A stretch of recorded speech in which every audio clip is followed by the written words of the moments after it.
केंद्रीय अपराध जांच शाखा के माध्यम से 19 मामलों वाले एक तड़ीपार अपराधी को गिरफ्तार किया गया है। मंगलवार की रात को गश्त के दौरान मीरा रोड पुलिस स्टेशन में जहांगीर सर्कल में एक आरोपी मिला और केंद्रीय अपराध अधिनियम की धारा 142 के तहत कार्रवाई की गई, खुलासा शाखा के वरिष्ठ पुलिस निरीक्षक राहुल राख ने दी है।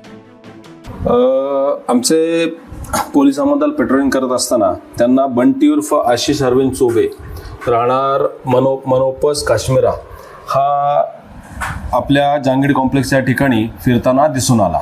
त्यामुळे त्याला ताब्यात घेतल्यावर माहिती घेतली असता असं निदर्शनास आलं की त्याला आपल्या ठाणे, पालघर, मुंबई शहर, मुंबई उपनगर या कार्यक्षेत्रातून 9/4/24 रोजी 2 वर्षाकरता तडीपार करण्यात आलेला आहे। आतापर्यंत एकूण किती गुन्हे दाखल आहेत? साधारण 19 गुन्हे त्याच्यावर आतापर्यंत दाखल आहेत। 19 गुन्हे दाखल असल्यामुळे आणि त्याचं वागणं योग्य नसल्यामुळे त्याला हद्दीतून तडीपार करण्यात आलेला आहे। कोणत्या प्रकारचे त्याच्यावर गुन्हे दाखल आहेत? बऱ्यापैकी शरीराविरुद्धचे आणि ह्याचे सर्व गुन्हे त्याच्यावर गंभीर गुन्हे दाखल आहेत। आता त्याच्यावर काय कारवाई करण्यात आली? आता त्याला तडीपार हद्दीचं आदेशाचं उल्लंघन केल्यामुळे अटक करून त्याला संबंधित पोलीस स्टेशनला देण्यात आलेलं आहे।